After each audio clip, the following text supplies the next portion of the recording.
Société, droit et liberté avec Frédéric Bérard à C'est jamais pareil. Il est avocat, docteur en droit et chroniqueur avec nous un mercredi sur deux. Frédéric Bérard, bonjour. Bonjour Frédéric André. Avant de sauter dans nos sujets, je veux absolument que tu me racontes ton expérience d'hier soir parce que tu es en Floride, aux États-Unis, dans le secteur de Sunrise. Et je te demanderai pas comment tu as déniché ce billet, mais tu as assisté à ce match numéro 5 de la finale de la Coupe Stanley. Comment ça s'est passé, cette expérience? Écoute, c'était fantastique. Moi, comme tu sais, là, j'ai mes billets à Montréal, mais c'est la première fois que j'assiste à un match, sachant que la Coupe Stanley est dans le building.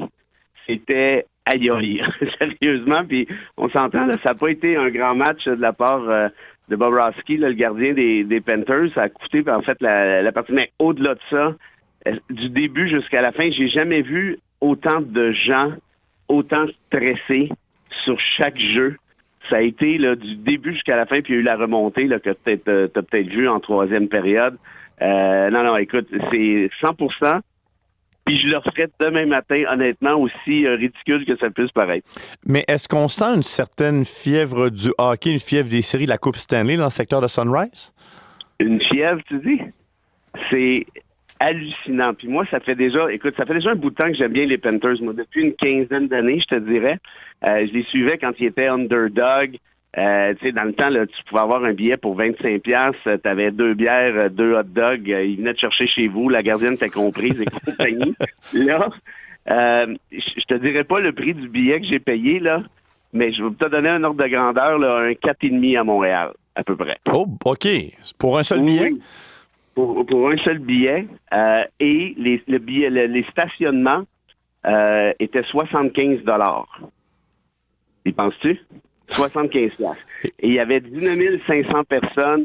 Puis j'avais pas les meilleurs billets de la boîte. Hein. Par ailleurs, là, j'avais des billets, disons, médium. Là. Ils ont dû faire une fortune. Et puis quand j'étais venu en octobre à 4 ou 5 reprises, peut-être même un peu plus, même les billets étaient à peu près ce que je paie au Centre Bell. Ni plus ni moins. Vraiment, donc on sent qu'il y a un momentum tout de même. Deux dernières questions hockey. C'est rare qu'on parle de hockey ensemble. Avais-tu déjà eu la chance de voir Connor McDavid en action? Oui, à Montréal.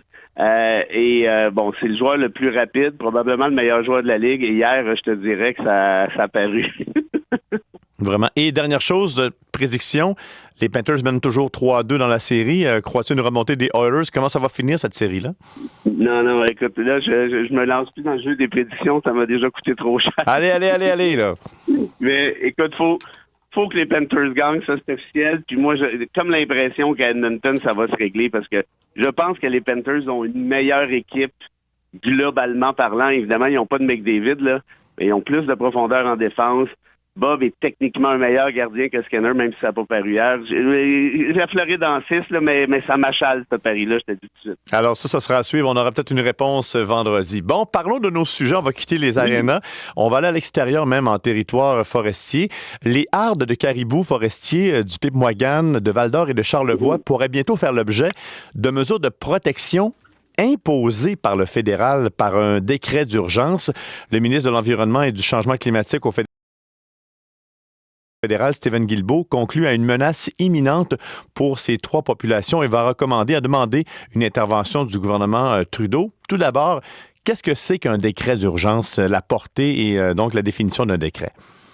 Un décret, essentiellement, Frédéric, c'est la possibilité qu'a un gouvernement de prendre une décision rapidement en vertu d'une loi qui a été adoptée par le Parlement. On a la même chose à l'Assemblée nationale du Québec. Donc, par exemple, la loi sur XY prévoit expressément que le ministre en charge ou que le Conseil des ministres, dépendamment, puisse prendre un décret pour faire adopter telle mesure. Évidemment, on s'entend, on est dans le cadre d'une urgence quand on parle de décret, pas tout le temps, mais habituellement.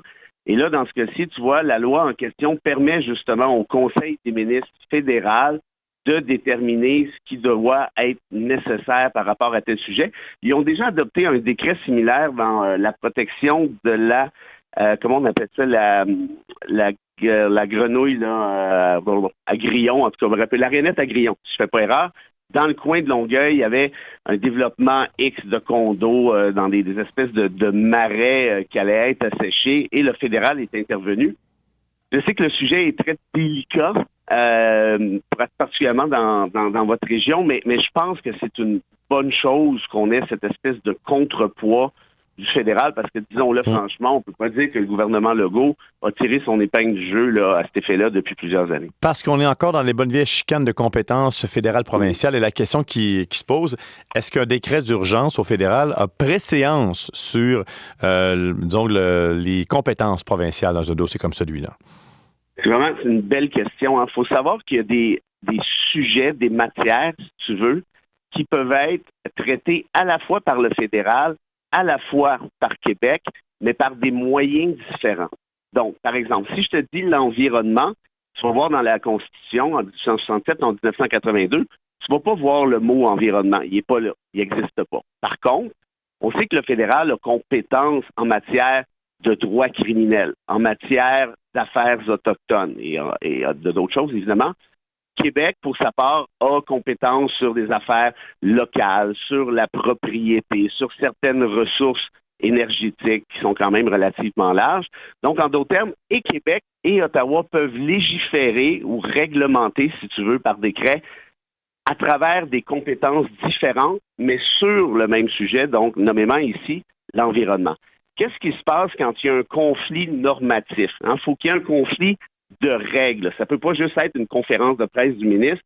Ça prend quelque chose d'établi, comme par exemple un décret de la part du fédéral et par exemple un règlement de la part de Québec.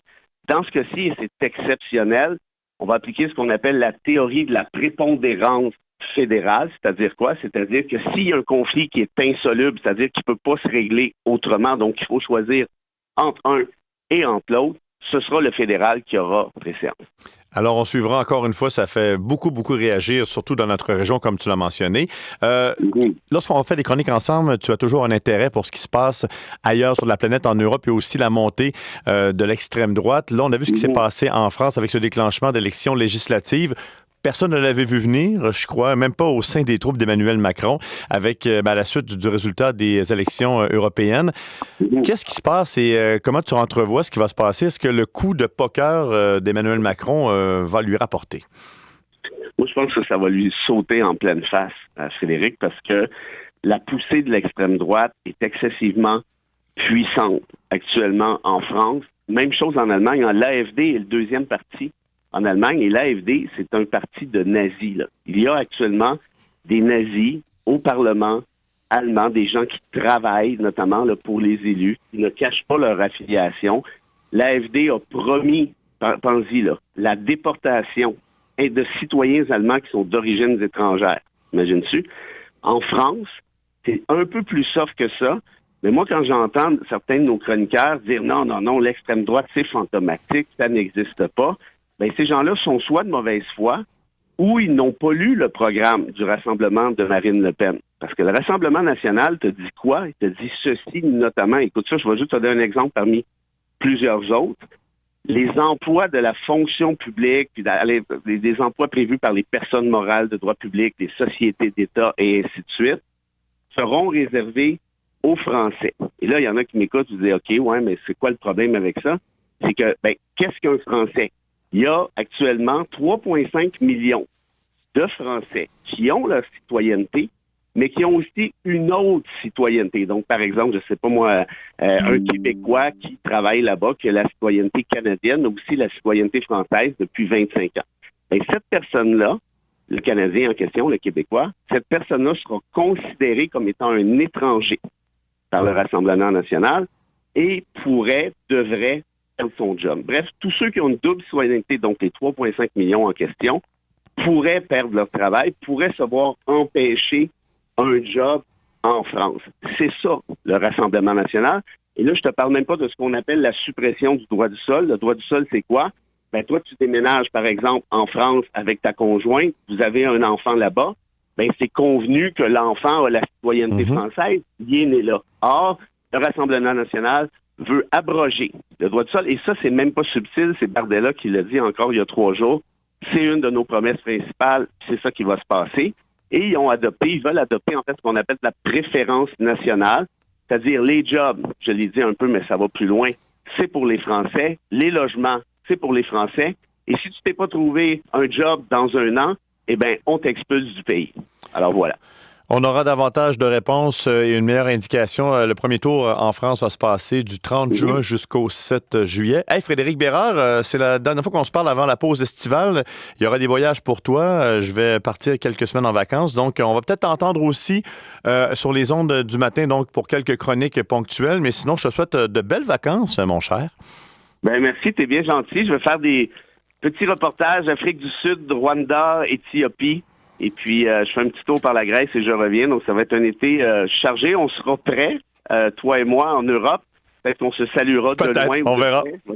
Donc, une belle trotte pour toi. Et sinon, on va te retrouver avec bonheur pour la prochaine saison officielle. Sinon, cet été, pour des chroniques. Merci beaucoup, Frédéric Bérard. Avec grand plaisir, ça a été. Et salutations très spéciales à tous tes auditeurs, toutes tes auditrices. Il y en a certaines qui m'écrivent un petit mot ici et là sur Messenger, Facebook. C'est toujours un plaisir de vous lire. C'est un honneur pour moi de faire partie de votre magnifique équipe dans votre magnifique région. Et je sais de quoi je parle parce que j'y suis allé. Bon, et il est aussi magnifique comme chroniqueur. Merci beaucoup, Frédéric. Salut. Salut, à bientôt. Bye.